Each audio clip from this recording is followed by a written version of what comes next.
नमस्कार दोस्तों, मैं हूं डॉक्टर मनोज और आप इस समय मेरे साथ मेरे YouTube channel health care with doctor Manoj में। फ्रेंड्स, आज का वीडियो बहुत ही इंपॉर्टेंट है। आज के इस वीडियो में हम जानेंगे 7 गुड हैबिट्स के बारे में, जिन्हें अपनाने के बाद आप अपने ओरल हाइजीन को मेंटेन कर सकते हैं, हाई लेवल पे जा सकते हैं।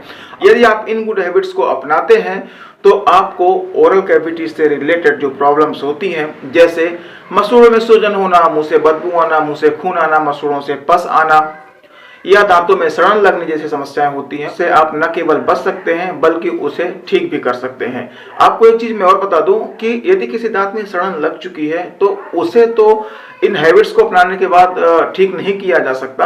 हाँ, जो दांत आपके स्वस्थ हैं, अच्छे हैं, उनमें आगे चल करके कोई तकलीफ नहीं होगी। इसलिए आपको इन गुड हैबिट्स को अपनाना चाहिए। बहुत ही सिंपल सी गुड हैबिट्स हैं, आपको कुछ अलग से एफर्ट नहीं करना है, बहुत ही सिंपल तरीके होते हैं। बस आपको इनको अपनी आदत में शुमार करना है, शामिल करना है। बने रहिए इस वीडियो के साथ, बहुत ही महत्वपूर्ण वीडियो होने वाला है। वीडियो यदि आपको अच्छा लगे तो प्लीज इसे लाइक करके जरूर जाइए। साथ में वीडियो को अपने दोस्तों के साथ, अपने ग्रुप में, अपने फैमिली के साथ शेयर जरूर करें, क्योंकि ये वीडियो बहुत ही महत्वपूर्ण है। इससे बहुत ही यूनिक जानकारी आप लोगों तक पहुंचेगी। चैनल में पहली बार आए हैं तो प्लीज चैनल को सब्सक्राइब करके घंटी के बटन जरूर दबा दें, जिससे मेरे आगे आने वाले वीडियो की नोटिफिकेशन आपको समय समय पर मिलते रहे। चलिए बात करते हैं वो कौन से 7 ऐसे गुड हैबिट्स हैं जिन्हें अपनाने के बाद हम अपनी ओरल कैविटी से रिलेटेड प्रॉब्लम को बिल्कुल ठीक कर सकते हैं, अपने ओरल हाइजीन को एक अच्छे लेवल पे ले जा सकते हैं। उसमें सबसे पहला है tooth brushing and tongue cleaning, मतलब दांतों में ब्रश करना और अपनी टंग को यानी जीभ को साफ करना। देखिए, टूथ ब्रशिंग करते समय आपको कुछ महत्वपूर्ण बातों को ध्यान में रखना चाहिए। जैसे सबसे पहला है कि आपको 2 बार टूथ ब्रश जरूर करना चाहिए। उसमें से पहला है सुबह उठने के बाद और रात में। आपने अक्सर सुना होगा कि लोग बोलते हैं खाना खाने के बाद। रात में खाना खाने के बाद नहीं, रात में सोने के पहले आपको टूथब्रश जरूर करना चाहिए। इससे होगा ये कि जो आपके दांतों के बीच में फूड पार्टिकल्स फंसा रहता है, जो भी आप फूड मटेरियल लेते हैं, वो धीरे धीरे ब्रशिंग करने से निकल जाता है और आपको इन्फेक्शन नहीं होता है। इसलिए रात में सोने के पहले आपको टूथब्रश जरूर करना चाहिए। उसके बाद आपको हमेशा सॉफ्ट टूथब्रश यूज करना चाहिए। इससे ये होगा कि यदि आप सॉफ्ट टूथब्रश यूज करेंगे तो आपके जो दांतों के जो कटने की प्रॉब्लम होती है, जिसे हम सर्वाइकल एब्रेजन कहते हैं, या जिंजाइवल रिसेशन की बात होती है, जो मतलब मसूड़े नीचे की तरफ शिफ्ट होना स्टार्ट कर देते हैं, या फिर मसूड़ों में चोट लगने की जो प्रॉब्लम होती है, जिसे हम ट्रॉमा कहते हैं, ये सब नहीं होंगी और आपके मसूड़े और दांत दोनों हेल्दी रहेंगे। उसके बाद आपको हमेशा जेंटल टूथ ब्रशिंग करना है। जेंटल टूथ ब्रशिंग का मतलब ये होता है कि आपको ज्यादा देर तक ज्यादा हार्ड टूथ ब्रश से और ज्यादा ताकत लगा करके नहीं करना है। आपको सॉफ्ट ब्रश यूज करना है, 2 से 3 मिनट टूथ ब्रश करना है और बहुत ही हल्के हाथों से टूथ ब्रश करना है। उसके बाद चौथी महत्वपूर्ण बात जो आपको ध्यान रखनी है वो ये है कि आपको सही टेक्निक से टूथ ब्रश करना है। 99% लोगों को टूथ ब्रश करने का सही तरीका नहीं पता है, सही विधि नहीं पता है। आपको नहीं पता है तो मेरे डिस्क्रिप्शन पे जाइए, मैं लिंक दे दूंगा, जिसमें मैंने आपको 3 वीडियो के माध्यम से समझाने की कोशिश की है कि सही तरीका क्या होता है टूथ ब्रश करने का। गलत तरीके से आप टूथ ब्रश करते हैं तो आपको क्या क्या नुकसान हो सकते हैं। टूथ ब्रश करने के बाद आपको हमेशा अपनी टंग को क्लीन करना चाहिए। यदि आप टंग क्लीन नहीं करेंगे तो होता यह है कि इसमें धीरे धीरे खाने की परत जमा हो जाती है, जो कि हल्के सफेद कलर की होती है या हल्के येलो कलर की होती है। इसमें बहुत सारे माइक्रोब्स, बहुत सारे बैक्टीरिया पनपते हैं, जो हमारे ओरल कैविटी के लिए बहुत ही हार्मफुल होते हैं। इसलिए ब्रश करने के बाद अपनी टंग को आप जरूर क्लीन करिए। टंग क्लीनर से कर सकते हैं या फिर आप अपने टूथ ब्रश का यूज कर सकते हैं। जो नेक्स्ट गुड हैबिट है वो है कुल्ला करने की। मतलब आप कुछ भी खाना खाइए, चाहे वो सामान्य रूप से खाना पीना खाते हैं या कोई नाश्ता करते हैं, और विशेष रूप से यदि आप मीठा खाते हैं तब आपको कुल्ला जरूर करना चाहिए।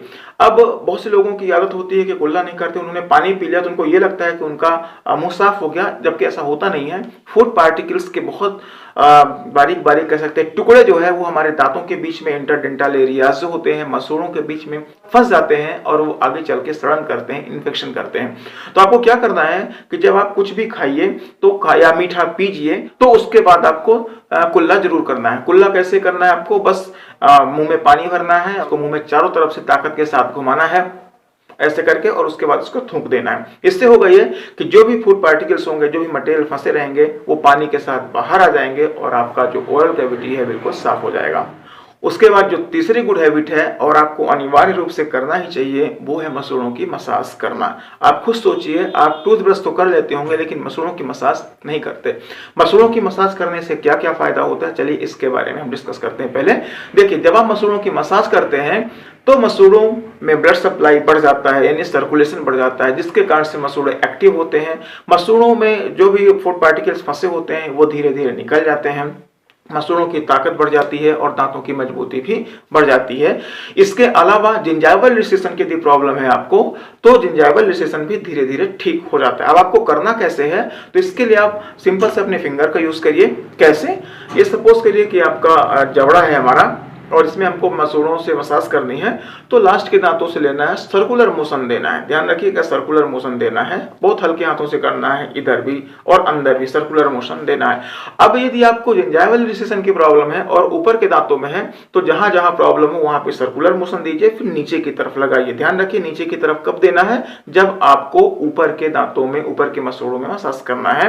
ठीक इसी प्रकार से जब आप नीचे के मसूड़ों के लिए बात करेंगे तो आपको सर्कुलर मोशन दे करके और ऊपर की तरफ सर्कुलर मोशन दे करके और ऊपर की तरफ प्रेस करना है। इससे क्या होगा कि जो जिंजाइवल रिसेशन है वो धीरे धीरे ठीक हो जाएगा और आपकी जो मसूड़े नीचे खिसकने की जो प्रॉब्लम है, शिफ्ट होने की जो प्रॉब्लम है, वो क्लियर हो जाएगी।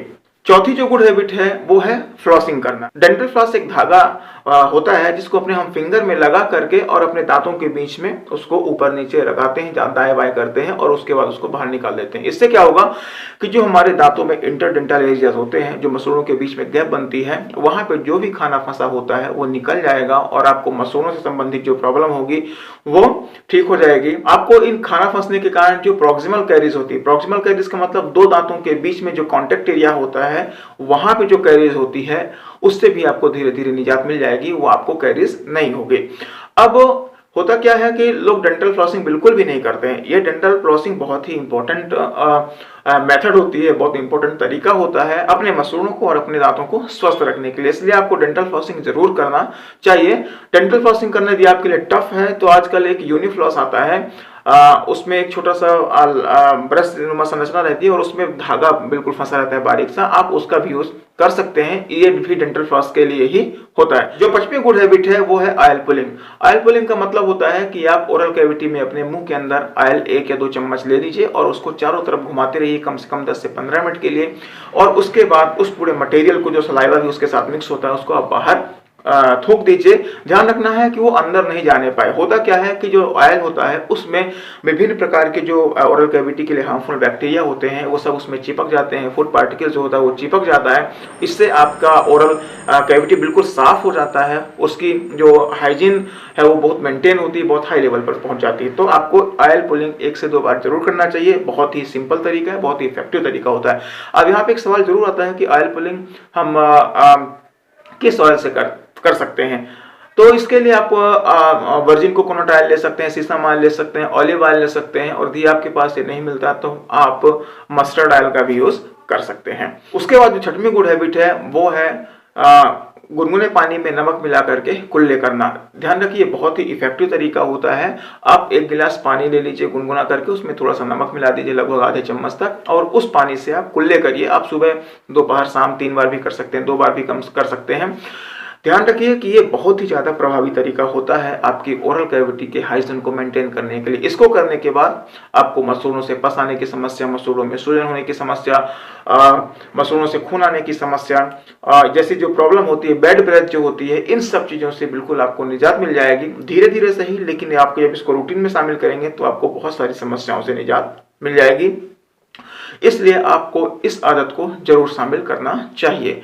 और 7वीं और लास्ट जो गुड हैबिट है, और मैं समझता हूं कि बहुत ही इंपॉर्टेंट है और 99% लोग उसको नहीं करते, वो है साल भर में कम से कम 1 बार डेंटल डॉक्टर के पास जा करके अपना रूटीन डेंटल चेकअप जरूर करवाइए।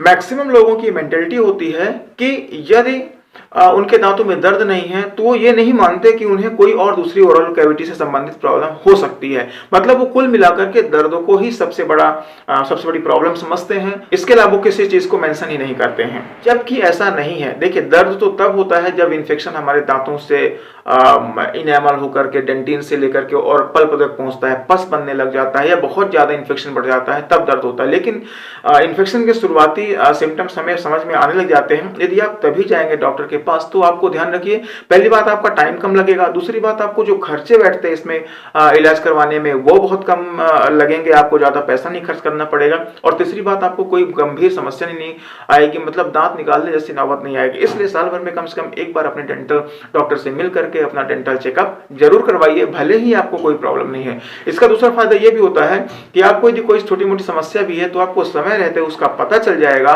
और आप उसका सही समय पर उसका ट्रीटमेंट करवा सकते हैं। तो यदि इन 7 गुड हैबिट्स को आप अपनाते हैं तो आप विश्वास मानिए, आपको दांतों से संबंधित, आपको मसूड़ों से संबंधित किसी भी प्रकार की कोई प्रॉब्लम नहीं होने वाली है, और यदि छोटी मोटी प्रॉब्लम होगी भी तो अपने आप ठीक हो जाएगी। इसलिए मैं आप सभी से रिक्वेस्ट जरूर करूंगा कि प्लीज इन सभी हैबिट्स को अपनाइए और अपने ओरल हाइजीन को मेंटेन करिए, हाई लेवल पे ले जाइए और विभिन्न प्रकार की समस्याओं से बचिए। आपका कोई सवाल हो मुझे कमेंट जरूर करिए, मैं सारे कमेंट्स के पर्सनली रिप्लाई करता हूं। संडे कमेंट बॉक्स का जो मेरा वीडियो आता है उसमें मैं सारे कमेंट्स के आंसर भी करता हूं, आपके जो भी डाउट है उनको मैं क्लियर करता हूं। इसलिए प्लीज यदि कोई भी डाउट हो तो आप मुझे कमेंट जरूर करिए। बहुत जल्दी मिलता हूं किसी नेक्स्ट वीडियो में, तब तक के लिए सब स्वस्थ रहें, सब निरोगी रहें। जय हिंद, जय भारत।